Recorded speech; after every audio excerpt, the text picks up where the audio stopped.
What is up, everybody? Welcome to another episode of the Beyond the Junkyard podcast. I am your host, the Junkyard James. With me, as always, is the man, the myth, the legend, Cody Marinera. We took a week off. We had some other stuff to do last week. Plus, for whatever reason, my computer died on me, so I couldn't even podcast myself. But anyways, we had some stuff. We took a week off. We're somewhat refreshed, maybe. I don't know. But we're back. How are you doing, my friend, on this wonderful Thursday?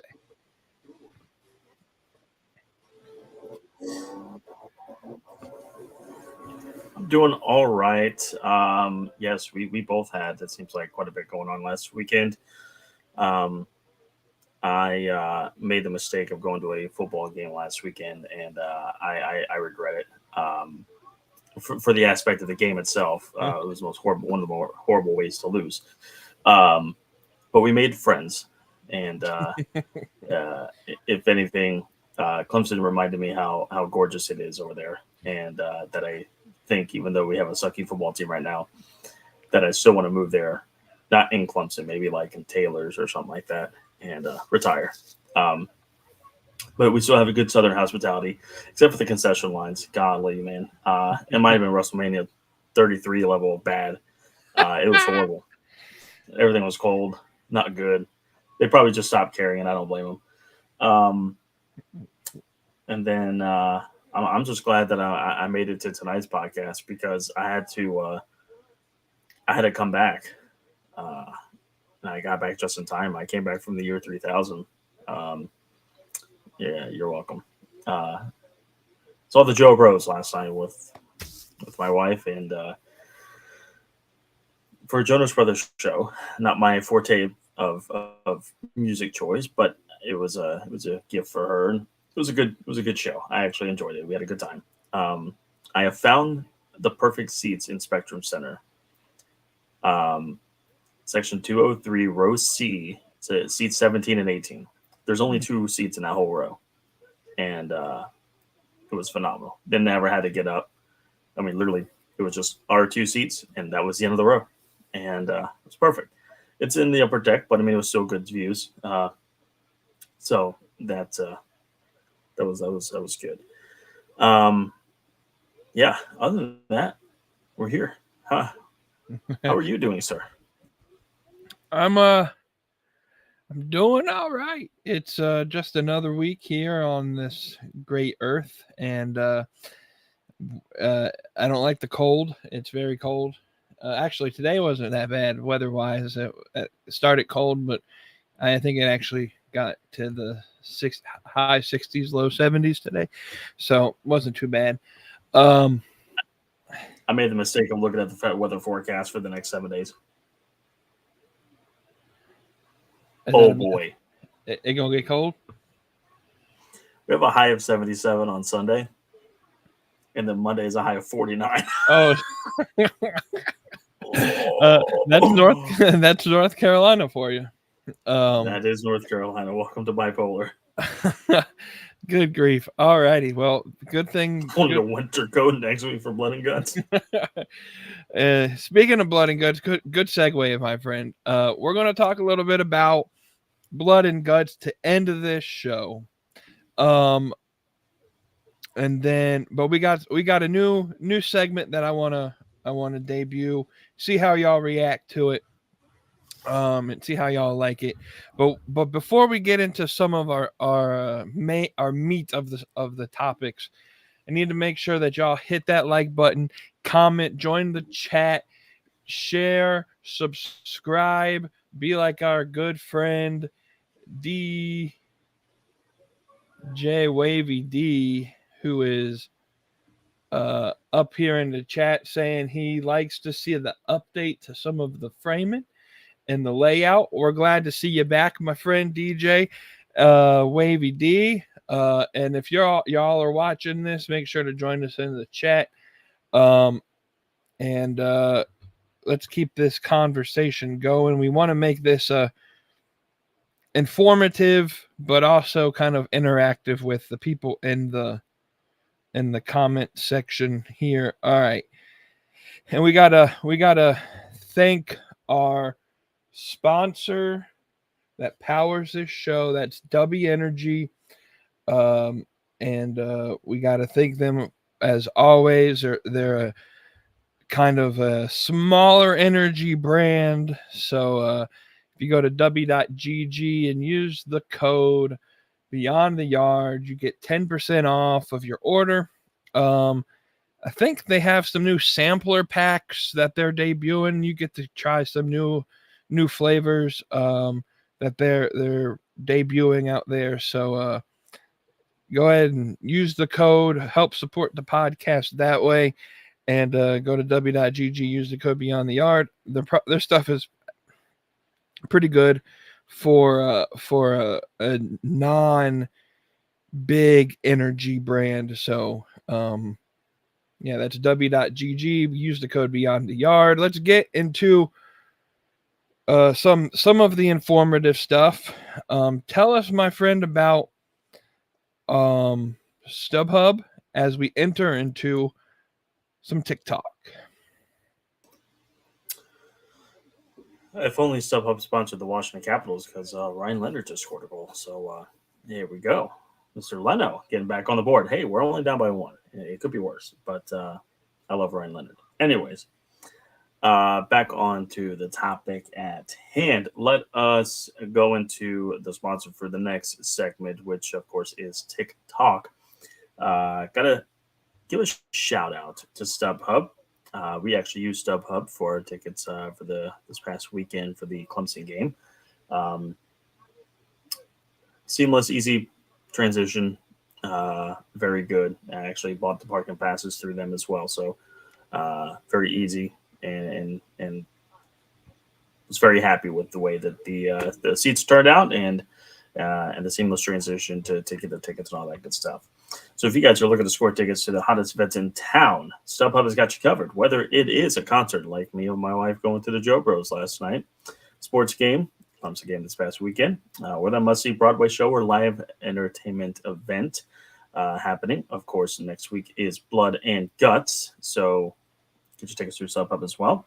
StubHub is your one-stop shop for live event tickets. With millions of listings, you can easily find the best seats at the best prices. Plus, with StubHub's 100% buyer guarantee, you can shop with confidence knowing that your tickets, like mine were, are legit and they're ready for you to enjoy the experience. So why wait? Don't miss out on the action. Visit StubHub today and get your tickets to unforgettable moments. That is StubHub, the world's largest ticket marketplace. Guys, use the link in the description for all your sporting and live event ticketing needs. Definitely help out the podcast by going to our affiliate. So we appreciate that there for you. So we'll try to be nice and hopefully seamless here for our weekly TikTok update. Talking about some of the bigger events that are happening or the next recent events that are happening in the wrestling sphere of things. First one we're going to talk about is, we'll start on the WWE side of things. Friday Night SmackDown tomorrow night at the area that my wife and daughter came from in Greenville, South Carolina, happening at the Bon Secours Wellness Arena. And as of 4:30 this afternoon, there were about 539 tickets available. They've distributed 5,561 with a setup of 6,100. The last time they were here was in May the 19th for Raw. So a little under 6 months past that. And they drew 9,812. So they got 4,612 tickets to move to match that total. That means they got to get between today and showtime about 2,306 tickets in 24, today and then maybe tomorrow. Cheapest ticket available is $43.92, which is probably one of the cheapest ticket prices I've seen for WWE events here recently. So kind of a sluggish ticket sale there in Greenville. Carolinas are hit or miss sometimes. if the product is hot and talkative, usually the ticket sales are much better, and that may be for everywhere. And even though the Carolinas are traditionally a wrestling area, sometimes they here recently, maybe with some of the transplants and all that stuff, maybe they're just the market's not as strong as it has been. Next one we're going to go to is Monday Night Raw, happening this coming Monday, November the 10th. We've got 4 days to go for that event. They have distributed 13,645 tickets at the TD Garden, which is John Cena's last appearance in Boston, by the way. They've got a little over 1,000 tickets available. The current setup is 14,661. They might be able to squeeze a little bit more in there. Looks like right now the main tickets that are available are in the upper deck behind the stage, which I'm sure with the demand there, they're going to have the smaller setup. So I'm sure going to be trying to expand that setup. Wavy D, I wonder if he's going to that show. I know he's from that area. I wonder if he's able to snag a ticket to go see John Cena's last appearance there, the TD Garden in Boston. They were just here, and this is kind of how the wrestling business is crazy.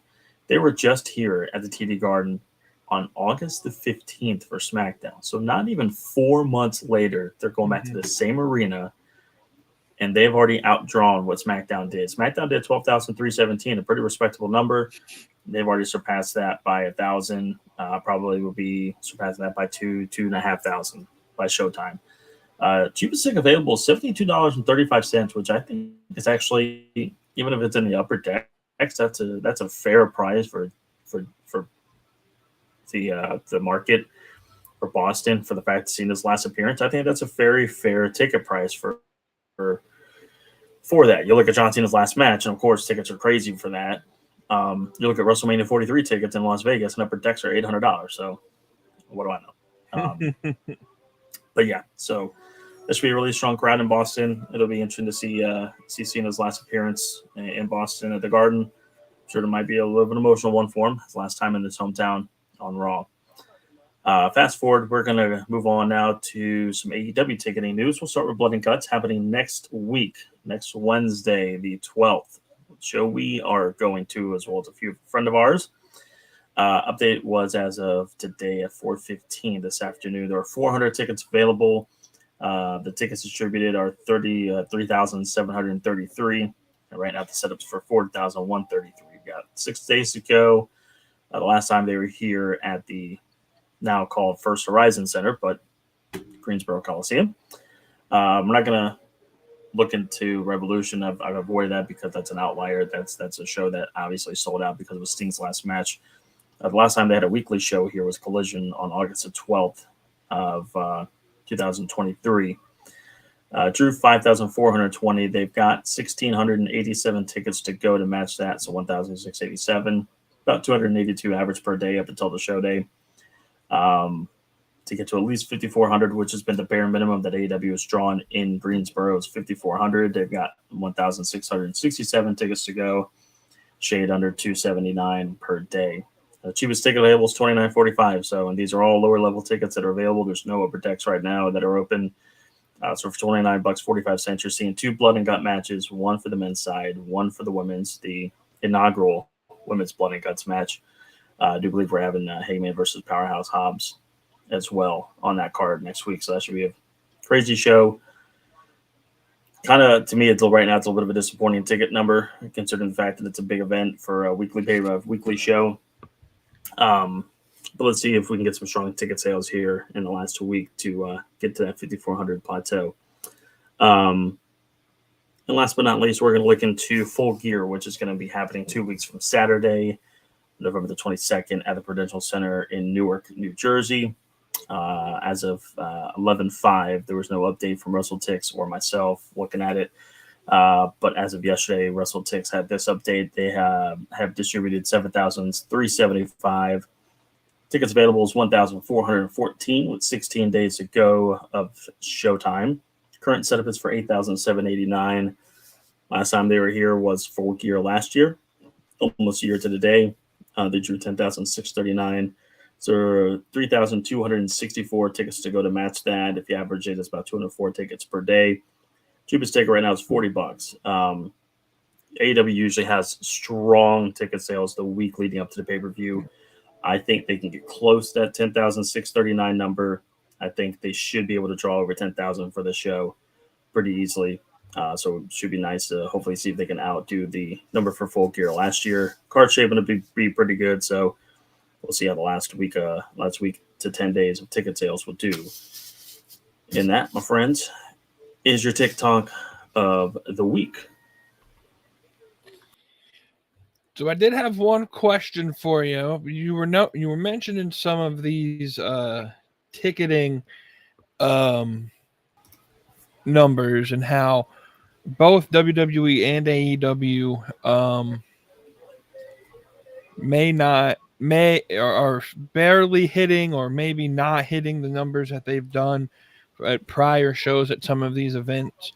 Obviously for WWE, it seems to be more so the fact that ticket prices are a lot higher nowadays than maybe it was just 6 months ago.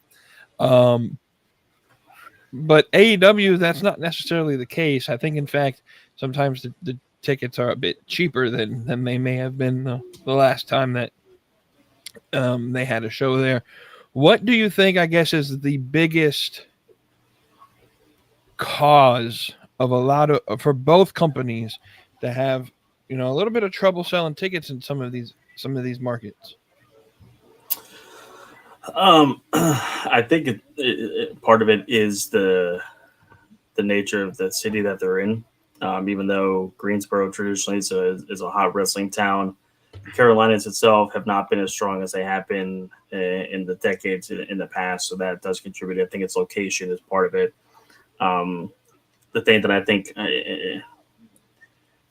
I believe hurts a little bit with Raw, a little bit of AEW on Dynamite, is the fact that it's on a weekday, school night, work night. Not many people live too close to the arenas that they're going to, so they have to travel 30, 45 minutes, sometimes an hour, just to go to watch these shows.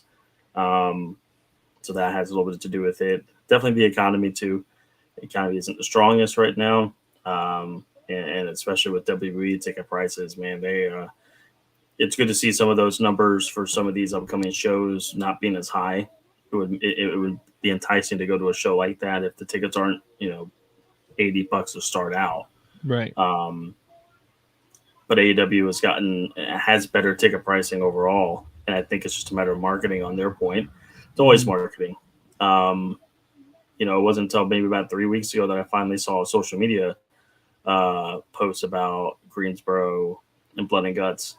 They got to do better with that. They got to hit the advertisements. I'm sure there's an algorithm that locates people in the Charlotte, Greensboro, Winston-Salem area that they can target for YouTube ads, billboards, TV shows, radio, social media ads, stuff on TikTok. I mean, just anything you think of, they need to do a better job with that and just really, really expand the budget for that. For WWE, I think it's just mostly pricing. People know who WWE is. So it's just a matter of interest level. If the product isn't so great, maybe that's there's a plethora of things that can contribute to it. But I think the biggest things on the AEW side is mostly marketing. On the WWE side, I would say it's more so the ticket pricing and the product as well. Fair point. I mean, I'm sure there's other factors as well. I just wonder because we're at a kind of a dull point in both companies' storytelling for the year. And I wonder if ticket prices or ticket sales will go back up as we hit the new year and we start actually putting out new stories. Hey, by the way, Tom Wilson tied it up. It's 3-3 now. Go Capitals. Let's transition, though, out of tickets to everybody's favorite segment, maybe, of the show. That being the Mid Card Meltdown.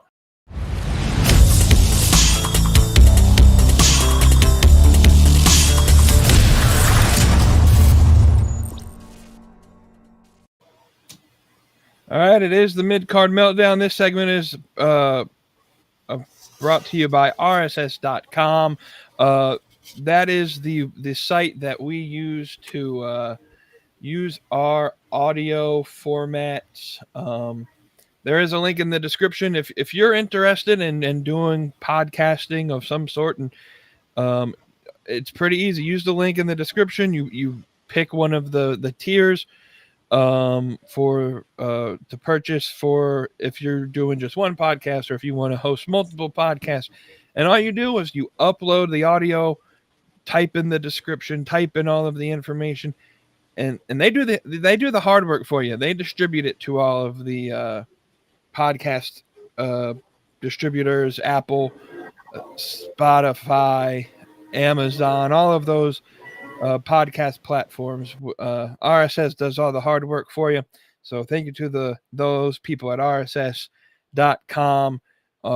for affiliating with the podcast. Link in the description to help support the podcast there. It's the Mid Card Meltdown.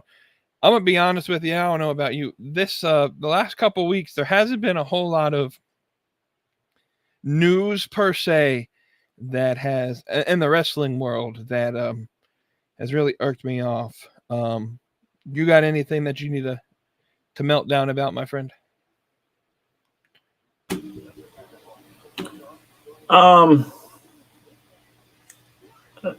On the wrestling, boy, I could have an hour just on the sports side of things. The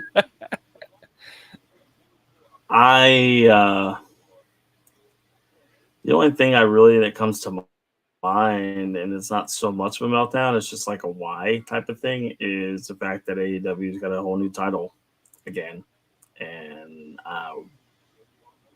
don't know a damn thing about this thing, and they make it seem like it's got a pretty big lineage, which is fine and dandy, but it's a brand new belt. There's no lineage. I don't know. Just a little puzzled and kind of just why we have enough belt as is. I just don't understand why that's on the docket right now. But yeah, that's all I got is just why do we have that? Why is there a new one? We don't need it. Enough as is. Yeah, I'm a little perplexed with the new national, I think it's called the AEW National Champion. I think it's what they wanted to run off the supposed lineage of the NWA World National World Champion or whatever it's called, which is an actual title, by the way, that I think is held by Mike Mundo, which is I don't know if you're aware, that's Mikey from the Spirit Squad. He's now an NWA champion. But yeah, I don't know. I'm a little confused. We're getting a match at Full Gear for it's a Casino Gauntlet match, I believe, to crown the first champion. They're going to have to convince me on this one. I'm a little perplexed at the timing of it, especially with the fact that you announced a tournament for your women's tag team belts, and you haven't even crowned the first women's tag team champion yet, and now you're already introducing a new men's belt. So it just kind of seems like they're already throwing the women's tag belts to the back burner already. So maybe you were right with that situation. I don't know. Well, I mean, it doesn't help when it seems like every other girl is getting hurt again. I mean, mm-hmm. I don't really understand. I don't know what the answer to that is, besides, if they wrestle a little bit more, maybe a little more repetition, and they could be able to slow things down and maybe practice a little bit more. I don't know, but yeah, I mean, if you're MVP, it's the International Championship. We made that mistake last night, so I mean, we've already messed up the name of the title, so it's up to a great start. It's just a kind of perplexing because Tony Khan announced this on social media, and then they tried to make it storyline on TV, but he announced it on X before AEW went on the air, and he was like, "It's going to be defend it all around the world, which again confused everyone because wasn't that what the unified International title was supposed to be Continental Championship, something. Yeah, wasn't that what the unified belt was supposed to be? And so it's just a little perplexing. For me, like I said, I don't really have a whole lot. I guess I could say the whole situation with Ridge Holland and WWE got some negative press, and instead of paying him his 90-day contract, they just terminated his full contract this week. That's a little upsetting. But I'm going to Meltdown at a little bit of a different pace. That flag above me, right? That blue and red one, that's representative of the Buffalo Bills. And I just have a bone to pick with the general manager of said team. And so I'm going to, if you all will please allow me to have the next few minutes to talk to you. All right, everyone, gather around. Uncle Jamie here has got story time. Gather around the radio. It's story time with Junkyard James, baby. Listen, Brandon Bean. I get it. You don't think we have a problem with our wide receiver room. You made that very clear that you think that we can win the Super Bowl with a bunch of third string wide receivers. I totally get what you're thinking. All we got to do is make sure that this defense is loaded and stacked. And oh wait, hey, those people that you just signed to large contracts, they're all hurt now, Brandon.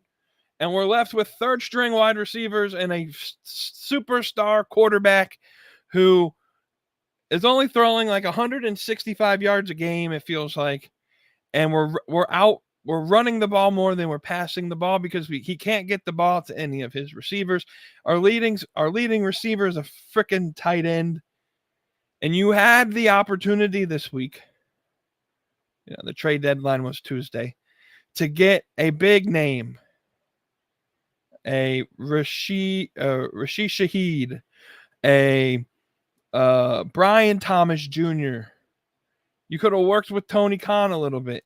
You could have gotten, there were at some point rumors that Deebo Samuel was interested or in trade talks with the Buffalo Bills. And you want to hold on to these draft picks. But in the grand scheme of things, Brandon Bean, let's just be honest. You're like you're one of 150 million of these draft picks. Your best draft pick is Josh Allen, and he would have been great wherever the hell he landed. You suck at drafting, like point blank, you suck at drafting. And so I just got to say right now, if we do not win the Super Bowl this year, I'll put this on record. Y'all can screenshot this. Y'all can bookmark it. Whatever you got to do. I'm going to put it on record right now. Brandon Bean. If we do not win the Super Bowl this year, I think the conversation has to be made of finding a new general manager. Someone who understands that sometimes you got to get rid of that draft capital and make a little bit of a splash in order to make a push. You look at a team like the Philadelphia Eagles, who they're the defending Super Bowl champions, and they realized we had issues. We needed a cornerback. They went ahead and got Jair Alexander. They needed a pass rusher. They got Jalen Phillips.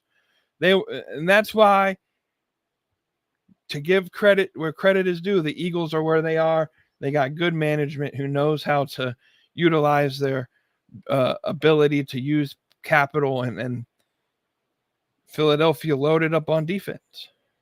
I mean, you had a team like the Jets, who I know they're a division rival and they don't want to get rid of Garrett Wilson to a division rival, but you could have given them an offer that they couldn't say no to.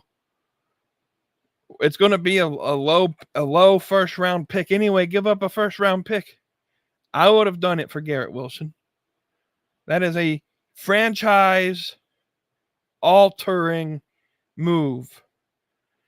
And you think that you're going to be able to win with Curtis Samuel, Josh Palmer, a bust of a second-round pick named Keon Coleman, Khalil Shakir, Yak God. I love him. He's a good receiver, but he's not a wide receiver one, and you could have had that opportunity.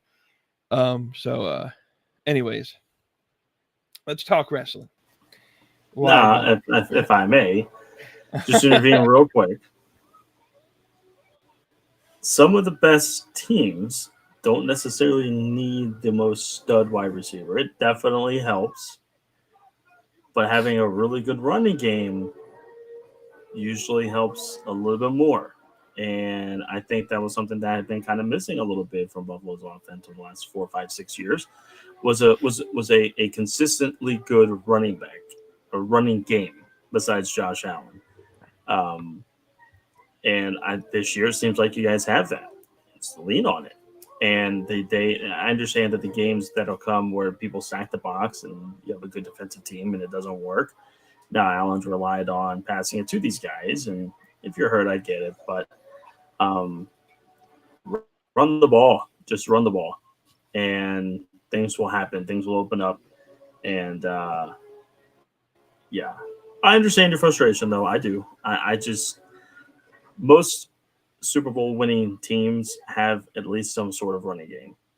And you look back a couple years ago when the Chiefs won the Super Bowl, they had lost Tyreek Hill, and they have Travis Kelce, but they relied on Pacheco, they relied on Clyde Edward-Helaire, and they kind of ran with it and won the Super Bowl that way too.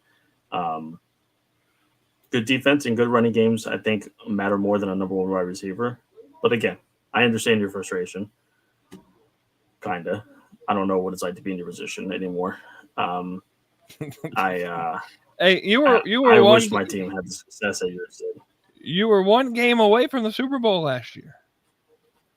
Yeah, that's fantastic. And then one year it all goes to shit. I want consistency, damn it. I want to be able to win 9 to 13 games every year, not everybody gets hurt the next year because we overpay for veterans. Serious question though. Uh-huh. Why the fuck was Jaden Daniels out on that field when y'all were getting blown the fuck out?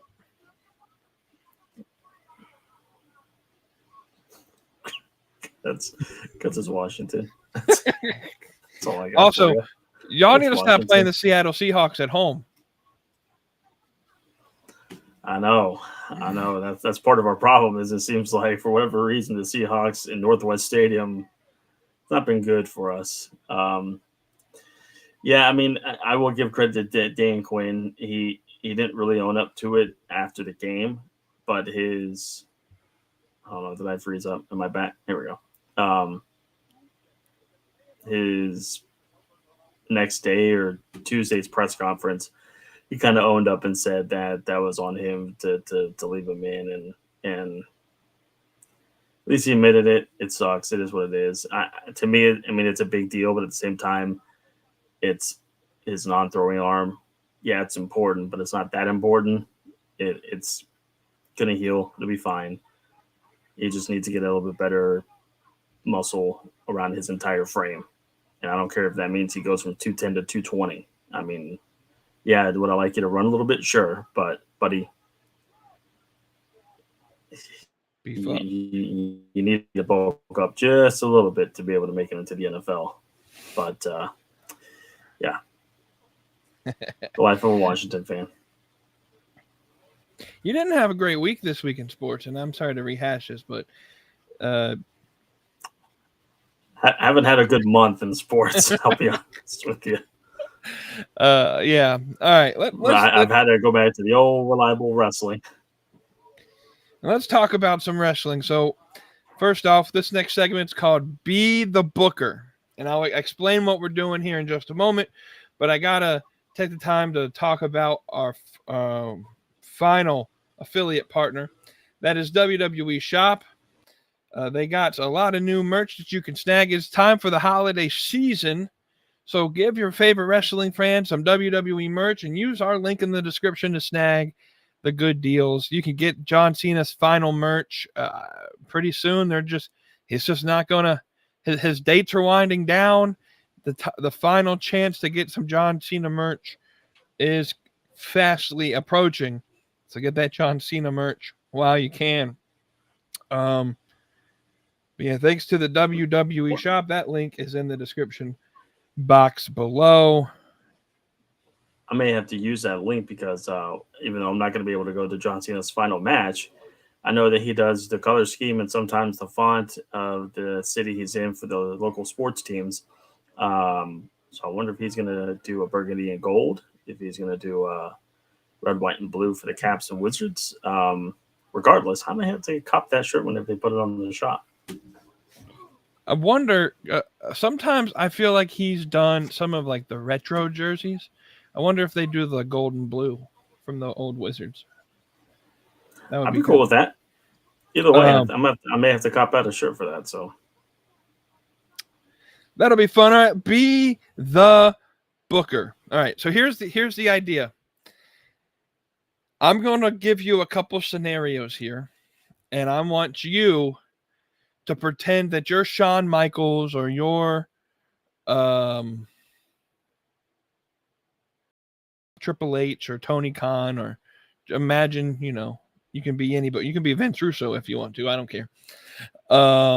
Just imagine you're in their shoes. And I want you to fulfill these scenarios for me. All right. The first one. Assuming, let me start this. A photo was posted by the physiotherapist for Will Ospreay, stating that the man is pushing to be ready to come back from his neck surgery by January, I believe is what the date said.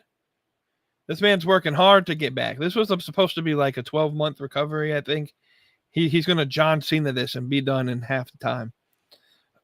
So assuming that Will Ospreay's recovery goes as planned, and assuming that the idea is all in London, he comes in and wins the AEW World Championship. How do we get there? Book us Will Ospreay's redemption story.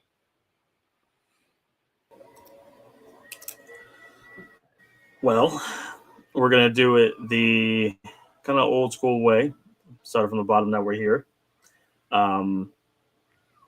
That'd be the greatest way to do it. But before we get to that point, I know Darby's not the current champion. Hangman Adam Page is the current AEW World Champion, by the way, DJ Wavy D. So obviously, when we saw Mr. William Ospreay get taken out, how did he get taken out? By the Death Riders. And like it or not, I know that the Death Riders thing is kind of stale. It's kind of rinse, cycle, repeat. I get it, but they're an attraction. And I'll be 100% honest with you. I still wish Moxley was champion. Because anytime you get the face as the world champion, it's not a letdown, but it's like, okay, well, you're the face. I always want you to win no matter what. I'm not supposed to cheer for the heel. I'm not supposed to cheer for the guy that's going to be up and coming and trying to beat you. Unless it's two faces. And then you have a conundrum.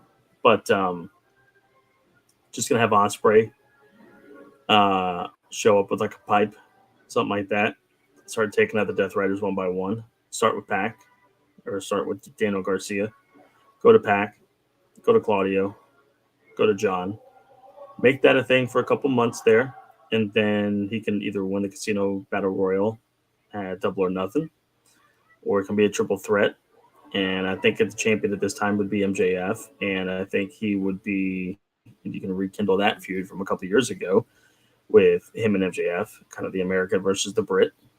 But I think you should do a triple threat, and we should do Moxley versus MJF versus Ospreay. And the reason being is because I don't want two heels and two faces. I want people to be like, there's only one face in this match. I got to cheer for the face. Mm-hmm. I want the face to be almost outnumbered. Moxley's going to worm his way into being a in this match. MJF, of course, is champion, so he's in the main event. So we can either have Ospreay win the Casino Battle Royal, and then Moxley goes on a rampage for 2 months leading up to All In, or 3 months, and almost force Tony Khan's hand and say, I need to be in this main event. I'm not letting Will Ospreay win this world title. And, beat him down, threaten Tony Khan, trying to take over the company, almost NWO-esque.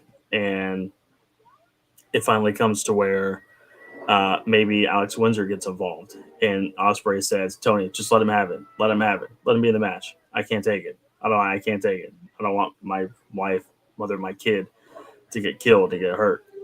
And Tony grants it. We get the triple threat at All In. Faces outnumbered on home turf, but with the support of the fan behind him, rises up and takes off MJF's hands, defeats Jon Moxley in the event as well. And Ospreay walks out of All In London as your world champion.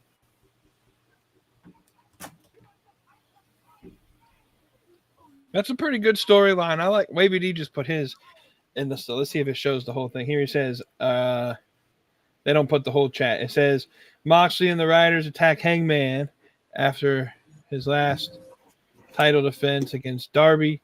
So in the weeks to come, it's Hangman and Darby fighting the Death Riders. Oh, he's going. I'll pop it up as they keep coming out. I think I know where he's going. I think to me the most appealing storyline, if he's coming back in January. There we go. He finishes. So Death Rider, but Ospreay Swerve aligns with the Death Riders. I like it.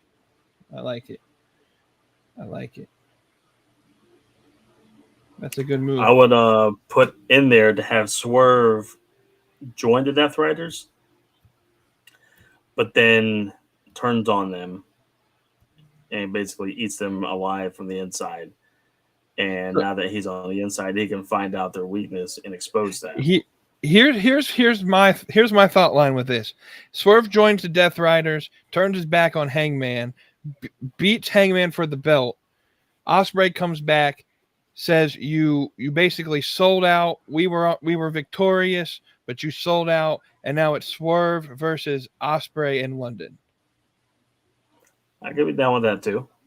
But the other match that I really want to see happen.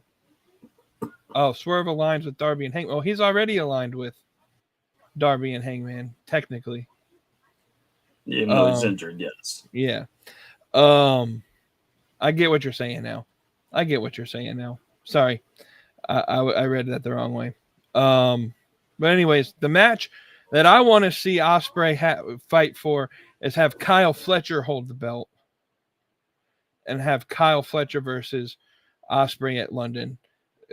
Because obviously the London crowd is going to go for Ospreay regardless. But when you have to have the Aussie versus the Brit, like that's just like a natural heat moment, I feel like in that storyline. But I guess we'll see. I would want that reversed. I would rather have either Moxley or MJF be the world champion, let Ospreay take it at All in London, hold it until Grand Slam 2027 in Australia, and Fletcher defeats him for the world title in Australia. Okay. Ospreay's had Fletcher's number the past couple times they fought. Yeah.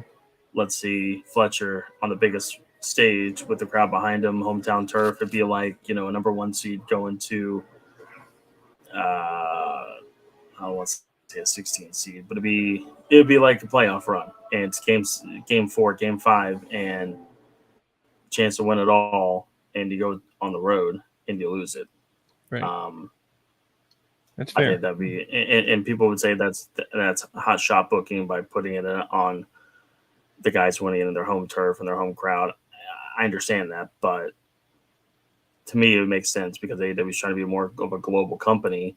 What better way to be a little bit more global by having Fletcher be almost the face of Australia, besides Rhea Ripley, maybe, and then have Ospreay arguably be the face of England, UK, and that to me is reaching out. You've got a bunch of the Joshis and the Japanese people, and AEW's partnered with New Japan. To me, and you got Arena Mexico and CMLL. That to me would be a great way to expand the global product. Is having these guys almost represent their country, and then people get behind them saying, "That's my guy. He's from my country. He's he or she is great," and that's just my thought. That's fair. That's fair. Side thought. I just had a thought pop in my head. I'll share it off screen about the new belt. But anyways, let's try to run through these here. I don't want to take a whole lot of time on these, but I got two more. Next one. This year's John Cena's final year, but next year it sounds like it's the end of the phenomenal one, the last year of AJ Styles. So, as an AJ Styles fan, I need you to fantasy book the final year of AJ Styles.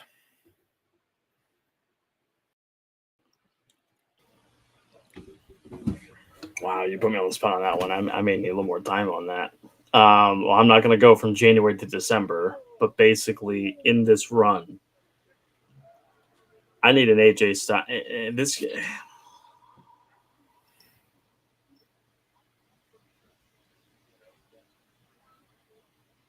Damn, that's a tough one. Here's how they do it: they turn AJ Styles heel at WrestleMania, and then have the worst heel run of his entire career. I'll do it, right?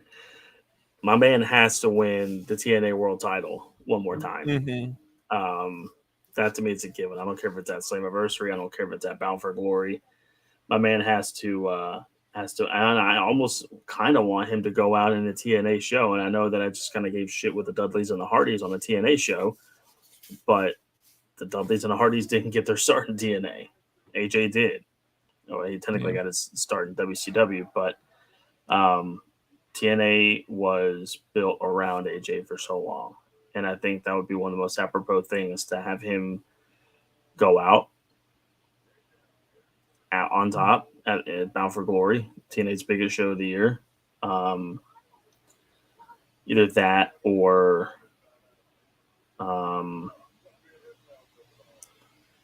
I don't know. I mean, that's a tougher one. I think maybe the best way for him to go out is at Bound for Glory, winning the world title, something to that extent. It would be kind of cool if Jeff Jarrett could fight him one more time. Obviously rekindle some of the older feuds that he's had. It'd be cool to see Styles and Reigns one more time. Styles and Dominic. AJ and Orton. Obviously some of the guys are in AEW. Might be harder to do any of that stuff, like Kenny or the Bucks, Adam Cole, some of the ROH guys too. But AJ and Jericho, give me Y2 AJ one more time. Jericho comes back at the Rumble, or AJ versus Jericho again. Yeah, there's quite a few possibilities for sure. But I think the biggest thing is I would want AJ to either fight his last match in TNA, Bound for Glory, or maybe kind of that'd be his last TNA appearance, and then his last match is in Atlanta, outside of his hometown of Gainesville, Georgia. Kind of like we're seeing a little bit. Make his final stop in Atlanta or somewhere pretty close to that. Yeah, this is what AJ's one of those characters that I feel like if WWE could just give like one person the opportunity to fight outside of like the WWE system, it would be so fun. Like I just imagine like OG Bullet Club starting up again, and they could run roughshod on like New Japan for a couple months, and then you could have like that feud with War Dogs and OG Bullet Club. Like it would be so much fun to have that stuff. Have AJ work a little bit in AEW. Obviously, it's probably not going to happen, but I was gonna say you want to do a Forbidden Door, man. AJ versus Kenny. That's it. Mhm. I mean, right there. That it would be the Forbidden Door of Forbidden Doors. Ain't gonna happen, but that would be cool. While I would agree with that comment, I'm afraid that if Christopher Daniels does a best moonsault ever, that he'll probably kill himself. So we'll that they may have to stay in the fantasy booking territory of seeing them one more time. Joe versus Styles would be great. They would burn the house down easily. Daniels, so I'm not real sure if he would do that. Just replace Daniels with Will Ospreay. There you go. There you go. All right, and last one of these for this week. We talked about the Death Riders a little bit earlier in this segment. Eventually, at some point in time, that story has to end. So if you were the booker, how do you get to the finale of the Death Riders? Or I guess I can specify, is it a team that kind of like Bullet Club, kind of like Judgment Day in WWE, may never end? We just see different iterations of the team.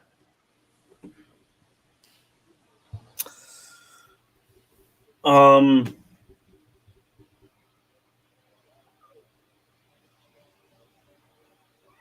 can see that. I could see Claudio, Pac, Daniel Garcia either solely turned against Moxley and they all go their separate ways, leaving Moxley all by himself, or the group turns on Moxley and says, your leadership has caused us to lose more. We don't have gold. We've lost the vision. We've lost whatever this thing stands for. Right. You're not who we need to be. And it could be Eddie Kingston as the hench leader. It could be, because you got to have a really rough and tough kind of just growl of a person to take over Moxley. You can't make it like with Nexus and Punk. You can't do that. You can't do a Don Callis. You could try a Don Callis. I don't think it works. Right. You just need a rough and rugged type of guy. Eddie Kingston could be that. Brody King could be that. Trying to think of just your Mark Briscoe really couldn't. He could try, but Jay was more of that rough and tough looking guy that he could do that. And then that's no disrespect to Mark. It's just Mark is perfect for the character he's at right now. Swerve could maybe do that. Yeah, I mean, I think you just need it's almost like a serial type of character that just has to take over that spot. But I could see everybody forcing Moxley out, and then they have somebody that almost like fresh, a new leader, fresh ideas, fresh start, and they get a new person in there to continue it. So as much as we kind of shit talk WWE storytelling, the Death Riders is, I feel like, the closest thing to a WWE story that we're going to get in AEW. I feel the best way to deal with the Death Riders is do what they did with the Bloodline and just kind of have that internal chaos and have them split into two, and have them beef it out. You mentioned like maybe a new leader. Karrion Kross. I mean, he's kind of a guy that I could see playing that kind of character. So I don't know if he'd be interested in joining AEW at this point, but Wavy D is adamant. The only thing I would not. Oh, good. I was just gonna say the only thing I don't want to see them to split up and make it like two factions. Yeah. That's like NWO Black and White versus a Wolfpack thing. It's cool for a little bit, but then it loses all steam because there's either too much going on or it gets kind of convoluted and confusing. Like technically the NWO Wolfpack is still supposed to be a heel group because it's the NWO. But when you have all these popular WCW guys joining them, now they're cool as hell. Everybody loves them. It completely flips the idea of what the NWO was supposed to be. And you're supposed to make WCW the face group, but then the Wolfpack was, and it just makes it very confusing. So, I mean, I don't want to see it to that level. To me, that just gets way too in the weeds, and it just really, really complicates things. But that's what the Don Callis family's for. Shit, you ain't kidding. Oh my god, we're getting to 98 black and white territory here with NW Hollywood, B team, A team, C team, Japan team. We're getting pretty deep with that. All right. We're going to close the show with just a few minutes here of previewing next Wednesday. Like you said at the top of the show, we're going to be at AEW Dynamite Blood and Guts. Next week it's live in Greensboro, North Carolina. We're getting a men's and a women's Blood and Guts match.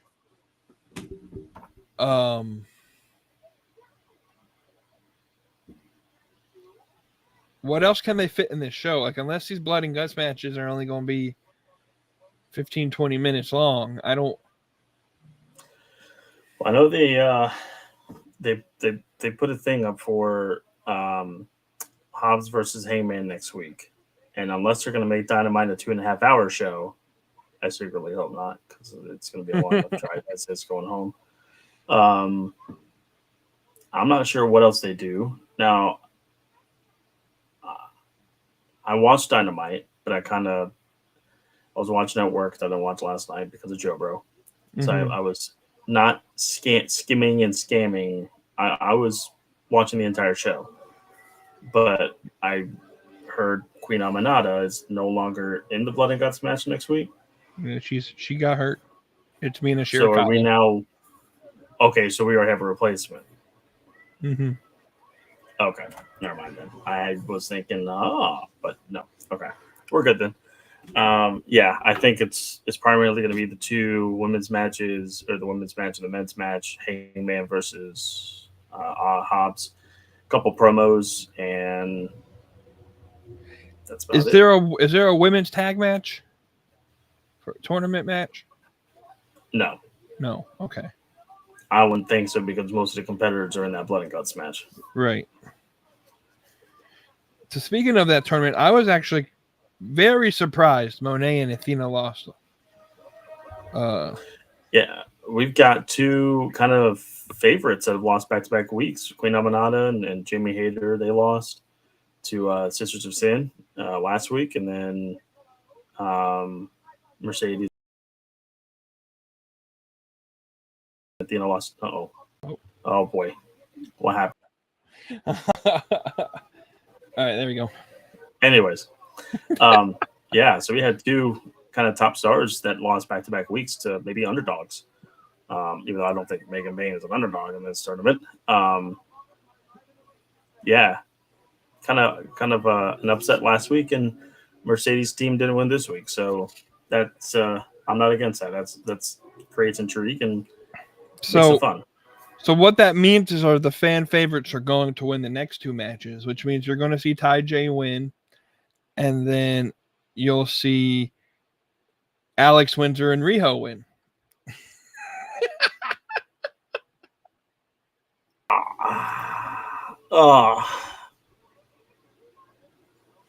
You know, everything was going up until you said that. Which leads to Which leads to Ty J going to the finals to fight probably the Sisters of Sin, I would assume. Megan Bayne. Or what bracket is Megan Bayne and Bayne? That's their first round match. Ty J versus Bayne and Shafir. I would assume Ty J would win that. Like, because right now if you look at it, it's heel face with Harley Willow and Sisters of Sin. So if Ty J wins, Then Tony and Mina's not a heel team, so you would assume the heel team is Windsor and Riho. They get the win. Riho's a heel to you because you just don't like Riho. That's a damn good point. That is a damn good point. I'll tell you what. Something going on with that Tony Storm. She was acting like a damn schizo on commentary last night, talking about asking if Excalibur would commentate her orgies, and wow. About every fourth line was, "Come on, Mina, get that big bitch." It was wild. So yeah, speaking of back to the topic at hand, though, the blood and guts. What the? I don't know what the fuck's going on. I'm not hitting the button. Did you pay the subscription this month? Yeah, I paid the damn subscription. Not go through. I don't know what the fuck's going on. Before it happens again, let's run through this real quick. Why the fuck is Mercedes Moné in this match? I have no idea. I have no idea. Add star power. I don't know. Everyone else got hurt. Yes, that too. Is Mercedes? We still don't have anything for Britt Baker. Is Mercedes going to take a blade? No. Like she's. I don't think so. She could, but I think we have plenty enough women. Harley's in there. Willow's in there. Anna and Tyja. Yeah, I think we'll have plenty of other people that will take the blade jobs. It's just wild. So tell me if I'm right. It's kind of like War Games where it's first team to a pinfall, right? Everybody comes in. I believe the way to win is either knockout or submission. Okay. I could be wrong, and pinfall could be in there too, but I thought it was knockout or submission like the old War Games. But I'm trying to remember if they put the pinfall stipulation there or not. And then on the... Here's the one. What's the over-under that we get 2 people falling from the top of the cage? On the men's side, it's probably a 100% possibility that's going to happen. On the women's side, probably not. For sure. What's the possibility? I feel like they're going to try to. Go ahead. What's the probability that Darby actually set someone on fire this time, unlike last year where he about set Jack Perry on fire, but actually didn't do it? Higher than last year, I think. But I think they're going to do something probably borderline stupid in that women's match because it's the first one and they're going to try to set a precedent. I hope in a way not, because we got enough people on the injured list and we don't need everybody to go on the injured list, but I have a feeling we're going to get a crazy spot somewhere. It's a Darby Allin match. I'm sure we will. Oh, no. For sure on the men's side. I'm talking about the women's side. Oh, the women's side. Yeah. Yeah. It just sucked. Penelope Ford would be so good in this match. I think she'll interfere in some capacity still. I know she's got a broken arm or collarbone, or use whatever she's got, but I think she'll still... It could be a small bump. It could be a super kick, and she kind of just crumbles over. Like she'll get involved in some way. And I do believe that Red Velvet will make an appearance. She's back. She's healthy again, and that will set up her match with Monet for the ROH TV title. They got to unify the belts. Because Monet is actually the interim, so I think we'll see. 2 more questions. Mm-hmm. Does the women's main event? In a way, you kind of think it does, because the reason that this show began was because Jamie Hayter mentioned blood and guts. So you kind of think that it would, but it wouldn't surprise me if They saved the bigger, crazier stunts for the men's side. End. Yeah, that the women started the show, then they run the Will Hobbs match in the middle, have some other backstage stuff while they're setting up for the men, and they could do it both ways. Have the men start. Either way, I think we'll have War Games match, some backstage stuff, the Hobbs Hangman match, more backstage stuff as they're setting up for the main event. But I have one more thought, last thought, and I promise I'll stop. I'm running. I tell you what, I've started taking this new multivitamin thing. I think it's giving me much more energy because we went to bed at almost 1 o'clock this morning. Woke up at 6, and I feel fine. That will not happen next week.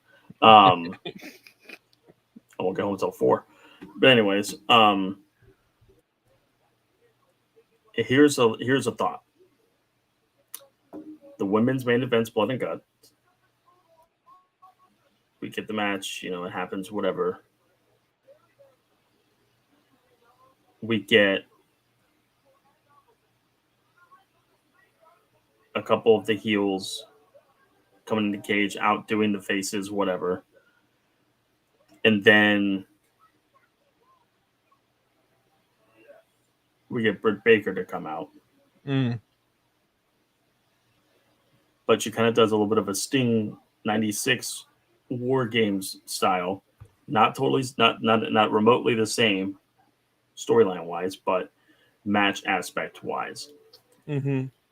Even though the faces would be, unless there's an injury and she kind of fills in, storyline injury. But she comes in, helps the faces win, but then she kind of beats up the faces in the end afterwards. So she kind of a tweener. And that's kind of like her big FU to AEW of, I'm here. I'm here now. You guys been talking a lot of shit about me. I'm here. What you got to say now? And then beats up the heels, beats up the faces. Maybe waits until after the match to beat up the faces. And then the lasting shot of blood and guts is Britt Baker on top of the cage. I wouldn't be opposed to it. I've just gotten to the point now with Britt Baker that it's either you write her in or you don't. I honestly think this is the real last biggest thing they could do to fill her in, give her something. Is we didn't put her in the tag team tournament, tag team title tournament, but first ever women's blood and guts match. Even though she's not technically involved in it from a participant perspective, that she makes a huge impact in the lasting images of her on top of the cage. And I could see that because she had that really big hardcore match with Thunder Rosa, and the image of her bleeding was like the mainstay of that match, and it kind of led the way for the women's hardcore scene in AEW. I kind of wish they didn't announce Mina as the replacement, because you could have fit Britt Baker in there because she has that alignment with Jamie Hayter. But I don't know. If she shows up, it'll be great. It'll be a cool thing to see, and we'll be there live. But I'm just not going to get my hopes up on Britt Baker ever showing up in AEW again. Same. I feel like we could see a debut though, or a return of some sort. Like I could see a Hikaru Shida interfering in some way. I could see Dakota Kai, Tegan Knox, or I can't remember what her Nixon Knoll I think is her indie name. She's kind of step foot in Collision a little bit, so I don't know. It'll be interesting to see, but we'll be there live. I'll just be interested to see if Tony Khan adds any additional pieces to the show. And I pray to God that he doesn't go over a whole lot. Like, keep it at 2 hours, Tony. I got an hour ride home. Hour 45. Come on, man. But I got the day off the day after, so I can sleep in a little bit. I'll be all right. Probably should the next day, but I don't know yet. Alrighty. Let's close up shop here tonight. I tried to keep this under an hour, but well, I didn't. Let's close it up. I do want to make one big announcement before I hand it off to say the final words. Next week after Forbidden Door, golly, Blood and Guts. we're back in June. We time traveled 5 months. Wow. Next week after Blood and Guts, we'll have an episode of the podcast, but that will be our final podcast of the year with the holidays coming up. It's just kind of, and it seems like all the holidays fall on a Thursday for some odd reason. It's just always a start and stop during this time. So we made the decision. We'll end next week. We'll give some of our thoughts. I think next week, if I remember correctly, will be the prediction show for Full Gear. Is that right? Yes. No, because it's the following week after. That's right. Well, we'll put some predictions. Probably I'll put it on the social media pages. But we are going to take a few months off for the holidays and be back in January, fresh after next week. Not to say that I believe the Mr. Slap and Meat guy is going to do his end of the year award stuff, and we'll join that. But stuff on this channel may be taking a quick hiatus for a couple months. The plan is to come back in 2026 and start strong and try to make this more interactive. Try to come up with some ideas while we're taking our month and a half break, and try to make this interactive and worth your while. And have an aim to have a really big 2026. Do you have any final words, my friend, before we end the show? No, unless something really, really crazy pops off between now and the end of the year that we like, it's earth shattering, and we should or feel really compelled to make a show. After next week, we'll take a little bit of a break, and recharge batteries a little bit, but also come up with some ideas to help grow this show, help just in general, help make things more interactive, spend some quality time with family and friends and all that good stuff, eat some good food, and be ready to rock and roll in 2026. Make it the best year of the podcast. This year was pretty damn good, I think, for the show. Grown quite a bit from where we were the year before. So it's just a matter of, keeping that trajectory up. And one way to do that is to gather the likes up, gather the shares, get some more of the subscriptions on the channel, follow us on the socials, and partake in that activity and be more interactive with us as we should be with you. And join the Discord as well, and maybe some things that we need to enhance on the website, and that's something we could definitely look into as we go into more of a hibernation for the winter, maybe. Looking forward to the holidays. I really looking forward to the holidays this year, more so than in the last few years. So that's going to be cool. But going to give it our all next Thursday. Have fun with it. And then do that end of year show. We may, I don't know when, or we're planning on doing that on a Tuesday at some point. So we may record that and maybe either do some highlights or make it an episode for the channel on that Thursday or something like that. And at least produce some content. So we'll make that work. Yes, sir. Well, I'm going to turn it back to you here in just a moment to say the final words. But like you said, hit that like, comment, share, subscribe, or turn on those notifications if you're listening to the audio version of this. Leave us a 5-star review as if you're Dave Meltzer and you watch any Kenny Omega match. It seems like he has like 30 million 5-star matches. Kurt Angle's not in any of them. So, anyways, I'm gonna turn it back over to you. Say them final words, and let's end this show. Appreciate it as always, sir. Listen, for the sports fanatics out there, I need y'all to eat some sauce for me because it ain't been very saucy over the last couple months sports wise for me, but that's all right. Shit happens. But that's why we have wrestling. Wrestling gets us through some of the darker times in sports for sure. When in doubt, go to turn to wrestling. But anyways, I hope everybody has a good rest of day, morning, night, evening, whenever, however you're listening or watching this. We will see y'all next week. It's going to be a cool show next week with our thoughts and takeaways from Blood and Guts and just the atmosphere and the whole sphere in the wrestling world after that. But in the meantime, y'all stay fresh.